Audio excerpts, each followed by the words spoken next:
मी स्वतः 3,000 केळी लावली आणि आता जवळजवळ 2-2,500 केळी तर पूर्णपणे गेलेले आहेत. आता काही त्याच्यात होणार नाही.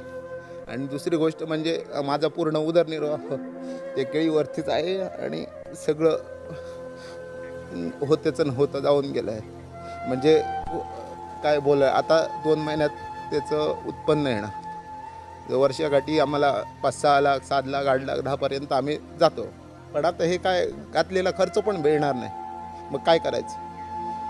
सगळं हे झालेलं. युद्विग्नता आणि अश्रू आहेत ते सिंधुदुर्गातल्या केळी उत्पादक शेतकऱ्याचे. गारपिटीनं हा शेतकरी पुरता कोलमडला आहे. वर्षाकाठी 10 लाखांचं उत्पन्न येणारं उत्पन्न गारपिटीत वाहून गेलंय. कुटुंबाचं पोट कसं भरायचं, जगायचं कसं, हा सवाल त्याला पडलाय. म्हणूनच त्याच्या डोळ्यातले अश्रू थांबत नाहीत. एकीकडे उष्णतेची लाट असताना दुसरीकडे कोकणाला अवकाळी पावसानं झोडपलंय. सिंधुदुर्गच्या दोडामार्ग तालुक्यात तिलारी खोऱ्यात काल वादळी वाऱ्यासह गारपीट झाली. ग्रामीण भाग असलेल्या घोडगे गावाला चक्रीवादळाचा सर्वाधिक फटका बसलाय. गावात केळीच्या बागा आता भुईसपाट झाल्या.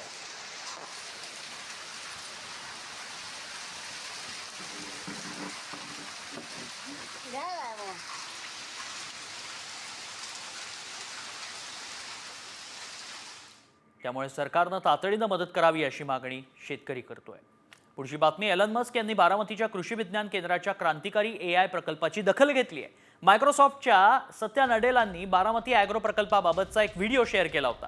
त्या व्हिडिओला एलन मस्क यांनी रिपोस्ट करत AI सर्वत्र विकास घडवेल असं नमूद केलंय. जगातल्या अग्रगण्य संशोधकांनी बारामतीच्या कृषी विज्ञान केंद्रानं उत्पादन वाढीसाठी यशस्वीरित्या राबवलेल्या AI मॉडेलची दखल घेतली. त्यामुळे राज्यातल्या ज्या शेतकऱ्यांना या AI विज्ञानाचा आपल्या कृषी विकासासाठी लाभ घ्यायचा असेल ते बारामती ट्रस्टला संपर्क साधून अधिक माहिती मिळवू शकतात. तसंच आपलं कृषी उत्पादन 50% अधिक वाढवूही शकतात.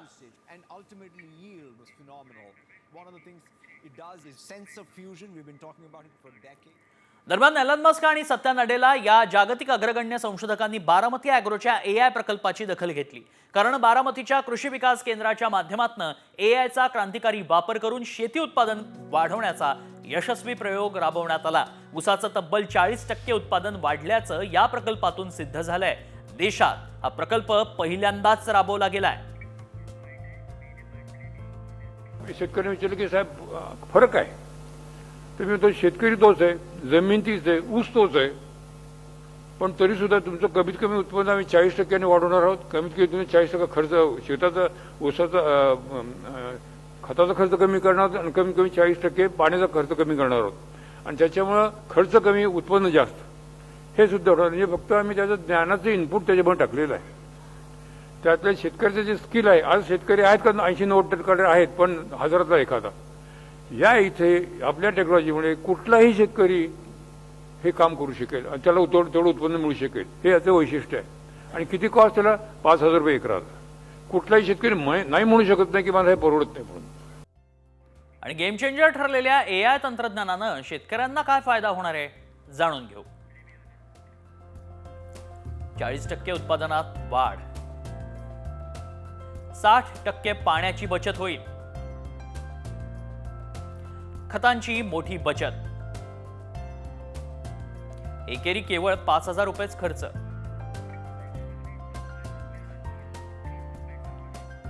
बातमीपत्रात या पुढच्या महत्वाच्या बातम्यांचा आढावा टॉप 5 मधून. बातमी राजकीय वर्तुळातनं. नीलम गोरेंवर टीका करताना संजय राऊतांची जीभ घसरली. लायकी नसताना 4 वेळा आमदार केलं अशा तिखट शब्दात त्यांचा समाचार घेतलाय. तसंच लक्षवेधी घ्यायला आणि पुण्यातल्या उमेदवारीसाठी किती पैसे घेतले असा सवाल राऊतांनी गोरेंना विचारलाय.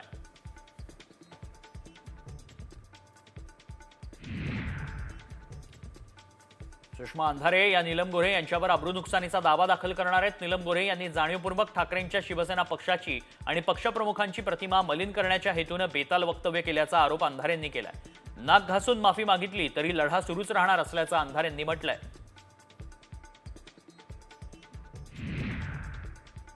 नाशिकचे माजी महापौर विनायक पांडे यांनी नीलम गोऱ्हेंसंदर्भात वक्तव्य केलं. विधानसभेच्या उमेदवारीसाठी नीलम गोऱ्हे यांनी माझ्याकडून पैसे घेतले, मात्र मला उमेदवारी दिली नाही अशी खंत नाशिकचे माजी महापौर विनायक पांडे यांनी बोलून दाखवली आहे.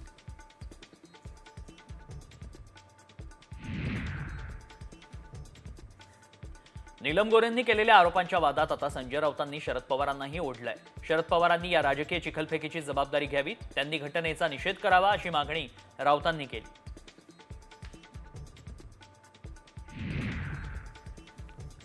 नीलम गोऱ्हेंनी वक्तव्य केल्यानंतर ठाकरेंसाठी शरद पवार धावलेत. नीलम गोऱ्हेंचं वक्तव्य मूर्खपणाचं असल्याचं पवारांनी म्हटलंय.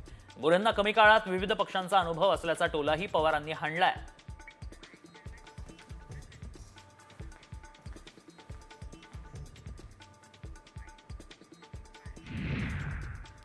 राज्यात सध्या परीक्षा सुरू आहेत आणि त्याच संदर्भातल्या काही महत्त्वाच्या बातम्यांचा आढावा टॉप 5 मधून.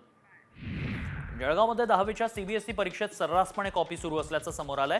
शिक्षकच कॉपीला प्रोत्साहन देत असल्याचा प्रकार उघडकीस आलाय. शिक्षिका प्रश्नपत्रिकेचा मोबाईलमध्ये फोटो काढून प्रश्नांची उत्तरं लिहून देत आहेत.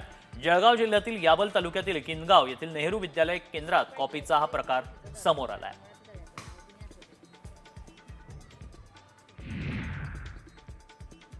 संभाजीनगरात 10वी आणि 12वीच्या परीक्षा केंद्रांवर चक्क खासगी क्लासेसचे शिक्षक सुपरवायझर म्हणून काम करत आहेत. हेच शिक्षक विद्यार्थ्यांना कॉपी पुरवण्याचंही काम करत असल्याचं वास्तव समोर आलंय.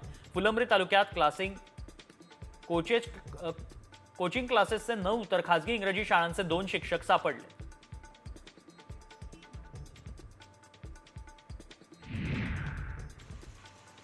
दहावी आणि 12वीची परीक्षा कॉपीमुक्त आणि भयमुक्त व्हावी यासाठी जनजागृती सप्ताह राबवण्यात येतोय. तसंच विद्यार्थ्यांना परीक्षांच्या सुरक्षेसाठी शपथ घ्यावी लागणार आहे. यामुळे यंदाच्या परीक्षांसाठीचा हा निर्णय शिक्षणाच्या गुणवत्तेला नवी दिशा देणारा ठरणार आहे. 10वी-12वीच्या परीक्षांसाठी आता मोठा बदल झालाय. विद्यार्थ्यांच्या परीक्षेच्या केंद्रासाठी केंद्र संचालक, पर्यवेक्षक आणि परीक्षेशी संबंधित कर्मचारी हे त्या केंद्राव्यतिरिक्त अन्य शाळांमधून नेमले जातील. कॉपी रोखण्यासाठी मंडळानं हे नवे धोरण अंमलात आणल्याचं पाहायला मिळतं. यामुळे परीक्षा केंद्रांवर निष्पक्षता आणि पारदर्शकता वाढणार आहे. जळगावात 10वीच्या मराठीचा पहिलाच पेपर फुटला होता. या प्रकरणी आता शनीपेठ पोलिसांनी 5 जणांना ताब्यात घेतलंय. कॉपी पुरवणाऱ्या 3 अल्पवयीन मुलांसह पोलिसांनी झेरॉक्स दुकानदार आणि संगणकावर मायक्रो कॉपी देणाऱ्या चालकाला ताब्यात घेतलंय. तसंच गुन्हा देखील दाखल करण्यात आलाय.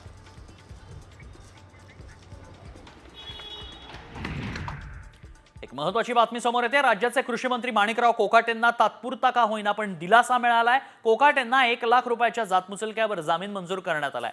नाशिक जिल्हा सत्र न्यायालयानं कोकाटेंना जामीन मंजूर केलाय. त्यामुळे कोकाटेंच्या 2 वर्षाच्या शिक्षेला स्थगिती मिळाली आहे. अत्यल्प उत्पन्न दाखवून कोकाटे यांनी मुख्यमंत्री कोट्यातून सदनिका लाटल्याप्रकरणी कोकाटे यांना कनिष्ठ न्यायालयानं 2 वर्षांची शिक्षा आणि 50,000 रुपये दंड ठोठावला होता. आता जामीन मंजूर झाल्यानं कोकाटेंच्या शिक्षेला स्थगिती मिळाली आहे. मात्र आमदारकी रद्द होऊ नये याच संदर्भात दाखल याचिकेवर उद्या पुन्हा सुनावणी घेतली जाईल. त्यामुळे यावर काय निर्णय होणार याकडे लक्ष आहे. आर्ग्युमेंट्स झाल्यानंतर मेहरबान सेशन्स कोर्टाने अपीलाला सस्पेन्शनची ऑर्डर केलेली आहे. अपील संपेपर्यंत, म्हणजे अपीलाचा फायनल निकाल होईपर्यंत जजमेंट आणि कन्व्हिक्शनची जी ऑर्डर आहे ती सस्पेंड केलेली आहे. आणि अपीलाचा निकाल होईपर्यंत दोन्हीही आरोपींना, माणिकरावजी आणि त्यांचे बंधू विजयजी, या दोघांनाही जामिनावर सोडण्याचा हुकूम केलेला आहे. 1 लाख रुपयाचा जामीन मंजूर केलेला आहे.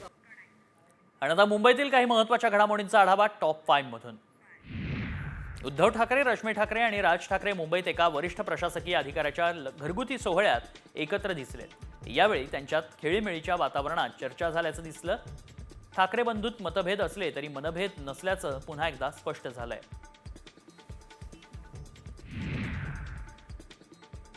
राष्ट्रवादीचे नेते प्रफुल्ल पटेल यांच्या नावानं मध्य मुंबईतील एका सीएला तब्बल 1.5 कोटींचा गंडा घालण्यात आलाय. त्यांच्या परिचयातील व्यक्तीच्या 100पेक्षा अधिक कंपन्या असून या कंपन्यांचं काम मिळवून देतो असं सांगून सीएला फसवण्यात आलं. या प्रकरणी सीएनं केलेल्या तक्रारीवरून अक्रम सत्तार या व्यक्तीला अटक करण्यात आली आहे.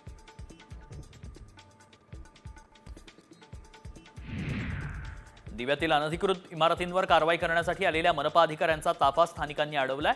इमारतींवर पालिकेनं कारवाई करू नये, आम्हाला आमचं म्हणणं मांडण्यासाठी वेळ द्यावा अशी मागणी स्थानिक करतायत. यावेळी स्थानिकांनी हातात पेट्रोलच्या बाटल्या घेऊन आंदोलन केलंय.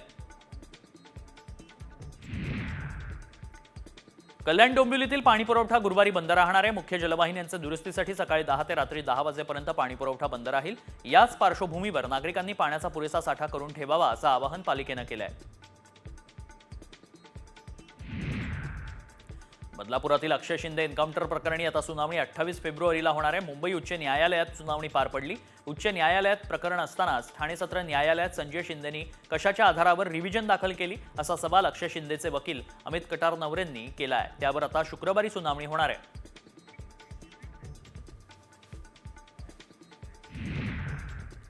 महत्वाची बातमी आहे. केंद्रीय मंत्री मुरलीधर मोहोळ यांच्या निकटवर्तीयाला मारहाण केल्याप्रकरणी कुख्यात गुंड गजा मारणेला अटक करण्यात आली आहे. गजा मारणेला कोथरूड पोलिसांकडून अटक झाली आहे. काही दिवसांपूर्वी मोहोळांचे निकटवर्तीय देवेंद्र जोग यांना मारहाण करण्यात आली होती. याच आरोपाखाली गजा मारणे याच्या मुसक्या आवळण्यात आल्या आहेत. मुख्य आरोपी बाब्या पवारला देखील कोथरूड पोलिसांनी ताब्यात घेतलंय. देवेंद्र जोग मारहाण प्रकरणी गजा मारणेसह मारणे टोळीच्या तिघांवर मकोकाही लावण्यात आलाय.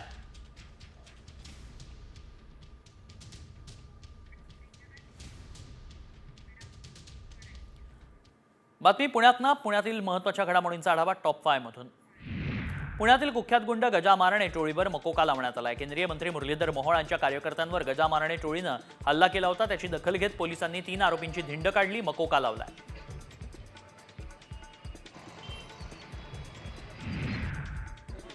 पुण्यात काँग्रेसला मोठा धक्का बसण्याची शक्यता आहे. 8 ते 10 पदाधिकारी राजीनामे देऊन लवकरच अजित पवारांच्या राष्ट्रवादीमध्ये प्रवेश करतील. यासाठी सुनील तटकरे तसंच पार्थ पवार यांच्यासोबत प्राथमिक बैठक पार पडल्याची माहिती आहे. येत्या 8 ते 10 दिवसात पक्षप्रवेश होऊ शकतो.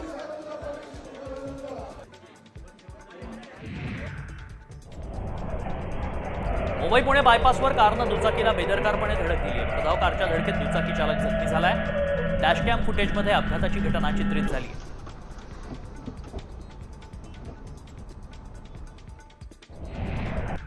पिंपरी चिंचवड शहरातल्या महापालिका शाळेतील विद्यार्थी मराठी, हिंदी आणि इंग्रजी भाषांबरोबरच चक्क जर्मन भाषेत एकमेकांशी संवाद साधतात. बोराडेवाडी इथल्या पालिका शाळेत विद्यार्थी जर्मन भाषेचे धडे गिरवतात. आजच्या जागतिकीकरणाच्या युगात जर्मनीसारख्या प्रगत देशांमध्ये मोठ्या प्रमाणात रोजगाराच्या संधी उपलब्ध आहेत.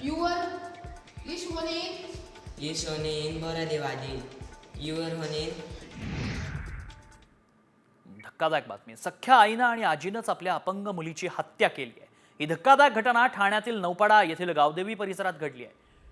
ठाणे जिल्हा मध्यवर्ती बँकेच्या पाठीमागे मंत्री प्लॉट इथे झोपडपट्टी आहे. इथं हत्या करण्यात आली. या प्रकरणी पोलिसांनी आजीला अटक केली आहे तर आई फरार आहे.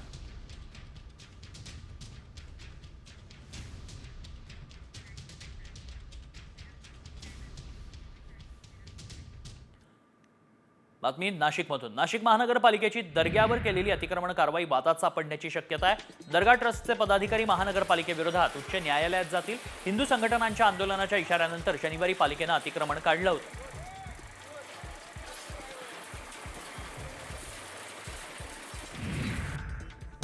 जगद्गुरू रामानंदाचार्य स्वामी नरेंद्राचार्य महाराज यांच्याबद्दल काँग्रेस नेते विजय वडेट्टीवारांनी आक्षेपार्ह विधान केलं. या विधानाचा जाहीर निषेध करण्यासाठी नाशिक आणि पुण्यात वडेट्टीवारांच्या प्रतिमेला जोडे मारण्यात आला, आंदोलन करण्यात आलं. जिल्हाधिकारी कार्यालयासमोर आंदोलन केलं गेलंय.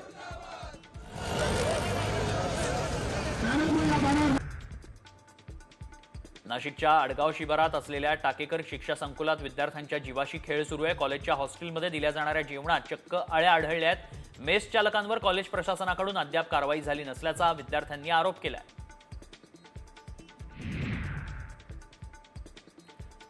इगतपुरी स्थानकात रेल्वे प्रवाशांनी गोंधळ घातला. 1.5 तासांहून अधिक काळ रेल्वे थांबवून ठेवल्यानं संतप्त झालेल्या प्रवाशांनी स्टेशन मॅनेजरच्या ऑफिसमध्ये गोंधळ घातलाय. Lucknow Lokmanya Tilak terminus AC superfast express railway 1.5 तास इगतपुरी स्थानकात उभी होती.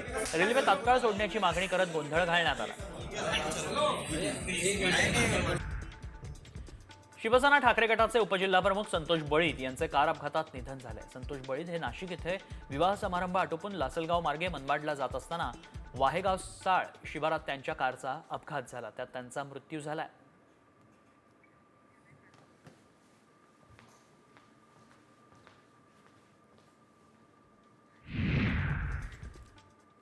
एकोणीसशे 96 नंतर शेअर बाजारात सर्वात मोठी घसरण सध्या पाहायला मिळतेय. सेन्सेक्स आणि निफ्टी सलग 5व्या दिवशी घसरण होऊन बंद झाले. गुंतवणूकदारांचं एका दिवसात 4 लाख कोटी रुपयांचं नुकसान झालंय. फेब्रुवारी महिन्यात आतापर्यंत सेन्सेक्स आणि निफ्टी 4% घसरलेत. ग्राहकांकडून मागणीत झालेली घट, परदेशी गुंतवणूकदारांकडून विक्रीचा सपाटा आणि अमेरिकेचे राष्ट्राध्यक्ष डोनाल्ड ट्रम्प यांच्या टॅरिफ इशाऱ्याचे भारतीय शेअर बाजारात पडसाद कायम आहेत.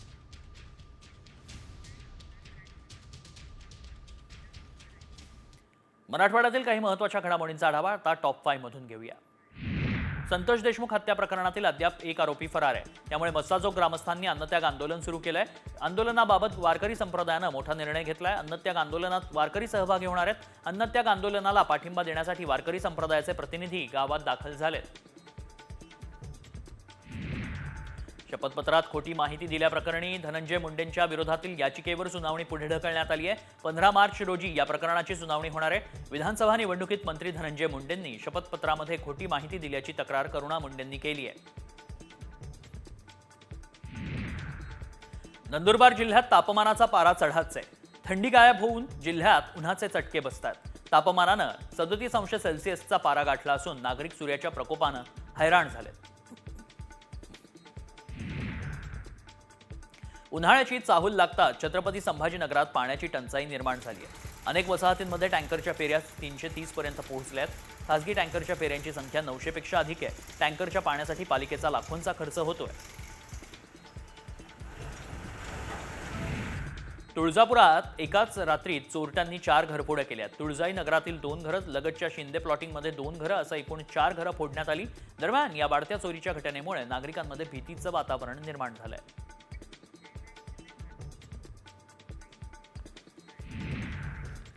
महत्वाची बातमी पाहूयात. सरपंच संतोष देशमुखांच्या हत्या प्रकरणी मस्साजोगचे ग्रामस्थ उद्या अन्नत्याग आंदोलन करतायत. या आंदोलनाच्या पार्श्वभूमीवर धनंजय देशमुख आणि ग्रामस्थांच्या शिष्टमंडळानं पोलीस अधीक्षकांची भेट घेतली. यावेळी उद्याच्या आंदोलनाबाबत चर्चाही झाली. आज रात्रीच मस्साजोगमध्ये बैठक होणार आहे. त्या बैठकीत ग्रामस्थ निर्णय घेतील असं देशमुखांनी म्हटलंय. अन्नत्याग आंदोलन आहे जे की हत्या झाली. हत्या झाल्यानंतर अजूनही एक आरोपी फरार आहे. बऱ्याचशा गोष्टी अधोरेखित आहेत, त्या झालेल्या नाही आहेत. त्याच्यामुळं गावातल्या महिला, शिष्टमंडळ, गावकरी जे आहेत ते संध्याकाळी एका जागेवर जमा होऊन जी दिशा आहे, उद्या आंदोलन किती वाजता करायचं तर किती दिवसासाठी करायचं, त्यावर जे माझे गावकरी आहेत, जे शिष्टमंडळ आहे ते खऱ्या अर्थानं निर्णय घेतील आणि त्या निर्णयात मी पूर्णपणे सहमत असेल. पुढची बातमी. राज्यातील 17 लाख सरकारी शिक्षक आणि कर्मचारी प्रलंबित मागण्यांसाठी आक्रमक झाल्याचं दिसतंय. मागण्यांकडे सरकार दुर्लक्ष करत असल्याचा आरोप करत अर्थसंकल्पीय अधिवेशनात आंदोलनाची हाक देण्यात आली आहे. 6 मार्चला सत्याग्रह आंदोलन करण्यात येणार आहे. राज्यातील सर्व जिल्हाधिकारी कार्यालयाबाहेर 2 तास हे आंदोलन करण्यात येणार आहे.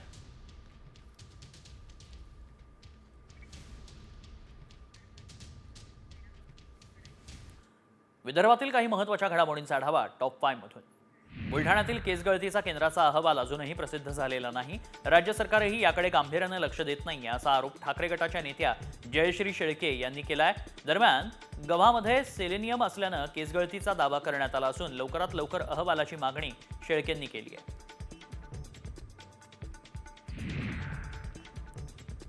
अखिल भारतीय साहित्य संमेलनाचे माजी अध्यक्ष डॉक्टर शिरपाल सबनीसांच्या ब्राह्मण समाजावरील वक्तव्यावरनं राज्यात वाद पेटण्याची चिन्ह आहेत. देशातील चातुर्वर्ण व्यवस्थेच्या मुळाशी ब्राह्मण आहेत. माझ्या पूर्वजांनी केलेल्या चुकांबद्दल मी माफी मागतो असं सबनीस म्हणाले. बुलढाण्यातल्या खडकपूर्णा नदीपात्रात नैसर्गिकरित्या तयार झालेलं रांजण खळगे पर्यटकांचं लक्ष वेधून घेत आहेत. भल्या मोठ्या खडकाला अर्धगोलाकार आकार नैसर्गिकरित्या तयार होतोय. यामुळे खडकपूर्णा नदीमध्ये एक वेगळं रूप पाहण्यास मिळतंय.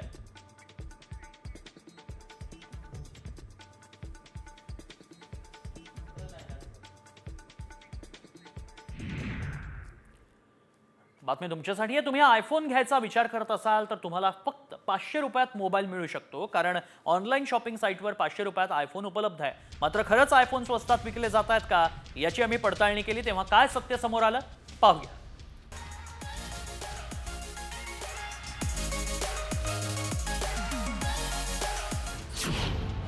499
फ्लिपकार्ट सारखीच दिसणारी नकली साईट तयार करण्यात आली आहे. स्वस्तात आयफोन दाखवल्यानं अनेक जण पैसे भरतायत. पैसे भरूनही आयफोन न मिळता त्यांची फसवणूक होतीये. आयफोनचं सोडा, साधा मोबाईलही आता 500 रुपयात मिळणं कठीण आहे. मात्र काही भामटे लोकांना गंडवून पैसे उकळतायत. तसंच लिंकवर क्लिक केल्यानं बँकेची माहिती सायबर चोरांना मिळते. त्यानंतर ते खातं रिकामं करतात. त्यामुळे कोणत्याही साईटवरून ऑनलाईन शॉपिंग करताना सावधगिरी बाळगा. आमच्या पडताळणीत 499 रुपयात आयफोन मिळत असल्याचा दावा असत्य ठरलाय. ब्युरो रिपोर्ट, साम टीव्ही न्यूज.